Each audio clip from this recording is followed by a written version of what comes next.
সুযোগ থাকা সত্ত্বেও আল্লাহর নবী এই কাজটাকে এড়াইয়া গেছেন।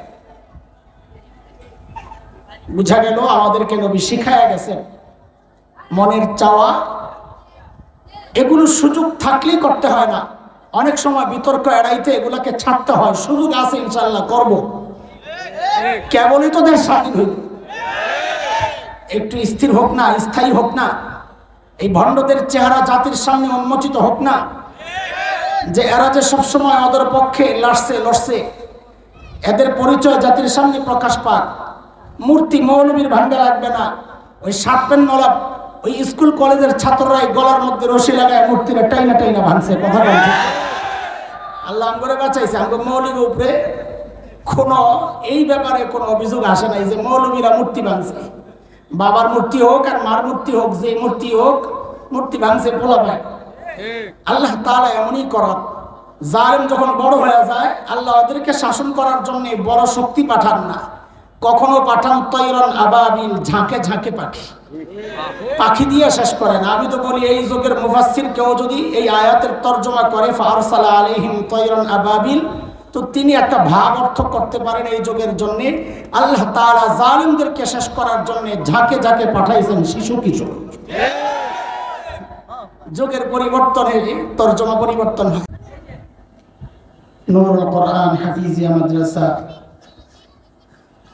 ও আনোয়ারা নাজাতুন নিসা মহিলা মাদ্রাসা গাজীপুর কর্তৃক আয়োজিত আজকের এই ওয়াজ মাহফিলের এই মুহূর্তের মুহতারাম সভাপতি,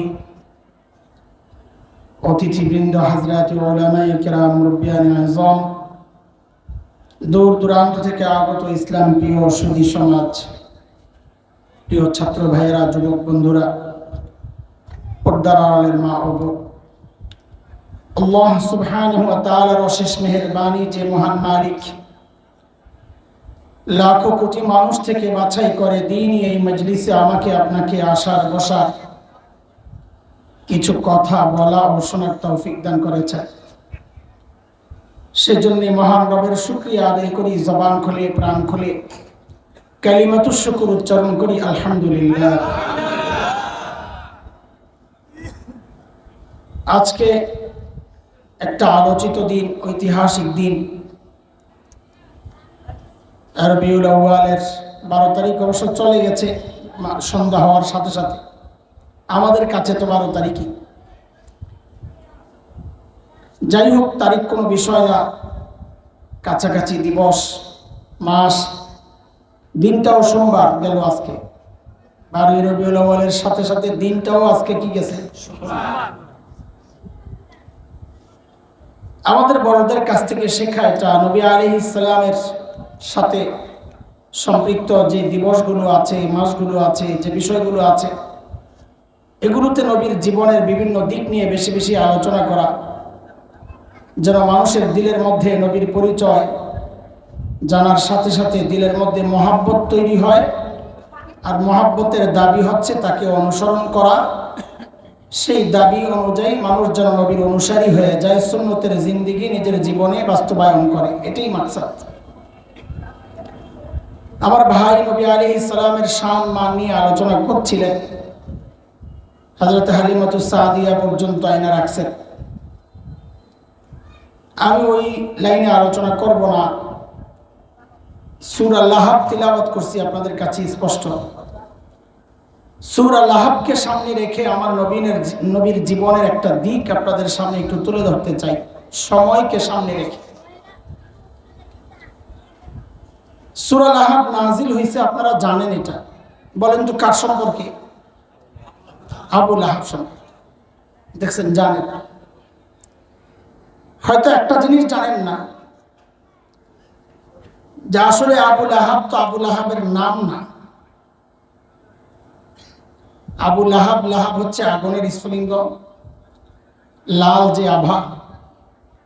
আবু সব জায়গায় বাবা এই অর্থে আসে না, কখনো আবু মানি ওয়ালা হয়। যেমন হযরত আবু হুরায়রাকে বলা হয় আবু হুরায়রা, বিড়ালের বাপনি না, বিড়ালওয়ালা মালিক। তো এখানে আবু লাহাব মানিও লালওয়ালা আর কি, আমরা বলি লাল্লু। আবু লাহাব মানে হলো লাল্লু। আসলে তার নাম হচ্ছে আব্দুল উজ্জা। কিনা নামটার মধ্যে শিরিকের গন্ধ আছে। মানুষ হবে আব্দুল্লাহ, আল্লাহর বান্দা। উজ্জা, লাত, মানাত, হুবাল এগুলোর বান্দা হয় না। আল্লাহ তাআলা যেই নামের মধ্যে শিরিক আছে, আল্লাহ তাআলা ওই নামটা উচ্চারণ করেন নাই। বুঝা গেল যেই আমলের মধ্যে শিরিক আছে, যেই কথায় শিরিক আছে, এগুলো আমাদেরকেও এড়াইয়া চলা উচিত। দেখেন এখন এই যে বিভিন্ন জায়গায় মাজার ভাঙ্গার একটা আওয়াজ উঠছে না?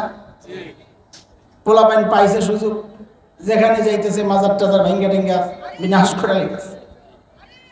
আমরা মাজারের পক্ষে না, কারণ এগুলোতে শিরিকের একটা আখড়া তৈরি হয়। গাঞ্জুটে নেশাগ্রস্ত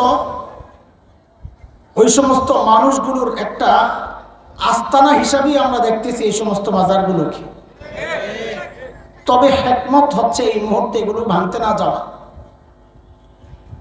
এটা ভিন্ন আলোচনা। নবী আলাইহিস সালাম মক্কা বিজয়ের পর আম্মা জান আয়েশা রাদিয়াল্লাহু আনহাকে উদ্দেশ্য করে বলেছেন যে আমার মন চাচ্ছে কাবার মধ্যে 3টা সংস্কার আনতে মন চাচ্ছে।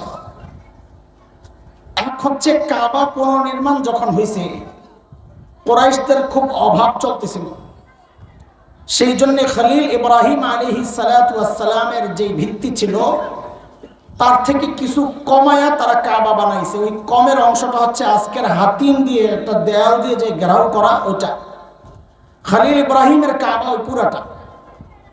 তো নবী চাচ্ছিলেন যে আমার মন চাচ্ছে খলিলের যে ভিত্তি, আমার বাবা ইব্রাহিমের যে ভিত্তি, কাবাকে সে পর্যন্ত বাড়ায়া পুনর্নির্মাণ করি, ভাঙ্গা আবার নতুন করে বানায়। আরেকটা হচ্ছে কাবার দরজাটা মানুষ সমান উপরে। নবী চেয়েছেন আমার মন চাচ্ছে এটাকে নিচে নামায়া ফেলি, যেন মানুষের ঢুকাটা সহজ হয়। খলিলের সময় এমনই ছিল। আরেকটা সংস্কার হচ্ছে কাবার দরজা ছিল 2টা, একদিক দিয়ে ঢুকতো আরেক দিক দিয়ে বের হইত। হাজরে আসওয়াদের পাশ দিয়ে যেই দরজা, এটা তো এখন আছে। আরেকটা হচ্ছে রুকনে ইয়ামানি, অপর সাইড। তো এই 3টা সংস্কার নবী আলাইহিস সালাম করতে চেয়েছেন, কিন্তু তিনি বলেন যে তোমার কওম মাত্র মুসলমান হিস, ঈমান এখনো তাদের দিলের মধ্যে গাঁথে নাই। এই মুহূর্তে এগুলো করতে গেলে তারা উল্টা বিগড়ে যাবে, উল্টা বুঝবে। নবী তার দিলের এই চাওয়াটা, সুযোগ ছিল, বিজয় হয়েছে, মক্কা বিজয়, সুযোগ থাকা সত্ত্বেও আল্লাহর নবী এই কাজটাকে এড়াইয়া গেছেন। বুঝা গেল আমাদেরকে নবী শিখাইয়া গেছেন মনের চাওয়া এগুলো সুযোগ থাকলেই করতে হয় না। অনেক সময় বিতর্ক এড়াইতে এগুলাকে ছাড়তে হয়। সুযোগ আছে ইনশাআল্লাহ করব, কেবলই তো দেশ স্বাধীন হইল, একটু স্থির হোক না, স্থায়ী হোক না, এই ভণ্ডদের চেহারা জাতির সামনে উন্মোচিত হোক না, যে এরা যে সবসময় ওদের পক্ষে লড়ছে, এদের পরিচয় জাতির সামনে প্রকাশ পাক। মূর্তি মৌলবীর ভাঙ্গা লাগবে না, ওই শার্ট প্যান্ট নলা ওই স্কুল কলেজের ছাত্ররাই গলার মধ্যে রশি লাগায় মূর্তিরা টাইনা টাইনা ভাঙছে। কথা বলছে আল্লাহ করে বাঁচাইছে। আমাকে মৌলবীর উপরে কোনো এই ব্যাপারে কোনো অভিযোগ আসে নাই যে মৌলবীরা মূর্তি ভাঙছে। বাবার মূর্তি হোক আর মার মূর্তি হোক, যে মূর্তি হোক, মূর্তি ভাঙছে পোলা ভাই। আল্লাহ তাআলা এমনই করার, জালেম যখন বড় হয়ে যায় আল্লাহ ওদেরকে শাসন করার জন্য বড় শক্তি পাঠান না, কখনো পাঠান তৈরন আবাবিল, ঝাঁকে ঝাঁকে পাখি, পাখি দিয়ে শেষ করে না। আমি তো বলি এই যুগের মুফাসসির কেউ যদি এই আয়াতের তর্জমা করে ফারসালা আলাইহিম তৈরন আবাবিল, তো তিনি একটা ভাব অর্থ করতে পারেন এই যুগের জন্য আল্লাহ তাআলা জালিমদেরকে শেষ করার জন্য ঝাঁকে ঝাঁকে পাঠাইছেন শিশু কিশোর। যুগের পরিবর্তনে তর্জমা পরিবর্তন হয়। যাই হোক, এটা আমার আলোচনার বিষয় না। আমি আবু লাহাব সম্পর্কে বলছিলাম। বলেন তো আপনাদের মনে আছে কিনা দেখি, আবু লাহাবের নাম কি আসল? আব্দুল উজ্জা। লাল্লু ছিল, লাল্লু, চেহারা খুব টকটকে। চেহারা সুন্দর হইলেই তার দাম বেড়ে যায় না, দাম বাড়ে মাল দিয়া। আমাদের বড় খারাপ স্বভাব আছে, বড় হুজুর দেখছে, বড় পাগড়িওয়ালা দেখছে, কাইট হয়ে গেছে। আমি তো খুব অবাক হইতাম এক সময় যে মানুষ দেওয়ানবাগির কাছে কেন যায়, আছে কি তার? পরে বুঝছি আর কিছু থাকুক আর না থাকুক, ওর যেটা আছে এটা আমার নাই, আছে একটা বিশাল পেট, ওটা দেখেই তো পাবলিকের শান্তি, আর নাহলে কেন যায়? হ্যাঁ, এই জন্যই কবি বলেন গর্বসুরত আদমি ইনসাবুদে মোহাম্মদ আবু জাহল হাম এক সাবুদে। চেহারার সৌন্দর্য যদি মানুষের মূল্যায়ন হইতো, তো নবী আর আবু জাহেলদের খুব একটা পার্থক্য থাকতো না, দুইজনই তো সুন্দর। এই আবু লাহাবের কিছু গুণ আছে, যেই গুণগুলো আমরাও এখন ধারণ করে নিজেদেরকে আশিকে রাসূল মনে করি। সেই গুণ কি? আল্লাহর হাবিবের জন্ম যখন হয়েছে, আবু লাহাব সে কিন্তু এই খবর পায়া সবচেয়ে বেশি খুশি প্রকাশ করছে, ইতিহাস তাই বলে। নবীর জন্মের পর সবচেয়ে বেশি খুশি প্রকাশ করছে আবু লাহাব। দিলের খবর আমরা জানি না, দিল থেকে বেশি খুশি হয়েছে সেই খবর আল্লাহ জানেন, কিন্তু খুশি প্রকাশ করছে সবচেয়ে বেশি আবু লাহাব। কিন্তু যখন নবী আলাইহিস সালাম নবুয়ত পেলেন, গোপনে গোপনে ইসলাম প্রচার চলতেছিল। আল্লাহ তাআলা হুকুম করলেন ওয়া আনজির আশিরাতাকাল আকরাবিন। গোপন আর কত, অন্তত নিজের কাছের আপনজন যারা আছে তাদেরকে প্রকাশ্যে দাওয়াত দেওয়া শুরু করেন না আপনি। এই হুকুম পেয়ে নবী চলে গেলেন পাহাড়ে, জাবালে আবি কুবাইস। কেউ বলেছেন সাফা পাহাড়। সাফা পাহাড় যেটা সাফা মারওয়া যারা হজ করেছেন, এর পাশেই দেখবেন বাদশার বাড়ি, ওখানে ছিল জাবালে আবি কুবাইস। সেখানে যায়া নবী আলাইহিস সালাম কুরাইশদেরকে ডাকা শুরু করলেন। ওই সময়ে ডাকার যে পদ্ধতি ছিল, ওই পদ্ধতিতে ডাকা শুরু করলেন। সবাই বুঝছে যে আমাদের কোনো বিপদ আঁচ করতে পেরে মুহাম্মদ এইভাবে ডাকছে, কারণ সে তো জানতেন মানুষ না। নবুয়তের কথা প্রকাশ করার আগ পর্যন্ত আমার নবী ছিলেন কুরাইশদের কাছে সবচাইতে ভালোবাসার, সবচাইতে বিশ্বস্ত, সবচাইতে আস্থার জায়গা। তার ডাক তো অযথা হইতে পারে না। সব দৌড়ে গেছে, কি কেন ডাকছ? নবী আলাইহিস সালাম জিজ্ঞেস করলেন, আমি যদি বলি ওই পাহাড়ের পেছনে শত্রু খুব শিগগির এখন হামলা করবে, বিশ্বাস করবে? সবাই একযোগে বললেন, এই পর্যন্ত জিন্দেগিতে একটা মিথ্যা যে বলে নাই তার কথা বিশ্বাস কেন করব না? এই স্বীকৃতি পেয়ে নবী আলাইহিস সালাম সাথে সাথে বললেন, কুলু লা ইলাহা ইল্লাল্লাহ তুফলিহু। ও আমার কওম, তো শোনো, শিরক ছাড়ো, মূর্তি পূজা ছাড়ো, এক আল্লাহকে বিশ্বাস করো, তোমরা কামিয়াব হবা, না হয় জাহান্নামের শাস্তি তোমাদের জন্য অপেক্ষা করছে। যেই এই দাওয়াত দিলেন, এখন একজন আরেকজনের মুখের দিকে তাকায়, কিরে বুঝলাম কি, শুনলাম কি? বলাবেন বলেন আর চাইলাম কি, পাইলাম কি? ভুলে গেছেন আপনারা? স্লোগান ভুলে গেছেন? হ্যাঁ, চাইলাম অধিকার, হয়ে গেলাম সরকার, বলে না বলাবেন? তো মক্কাওয়ালারাও একজন আরেকজনের দিকে তাকায়, চাইলাম কি, পাইলাম কি, শুনলাম কি, এটা কি?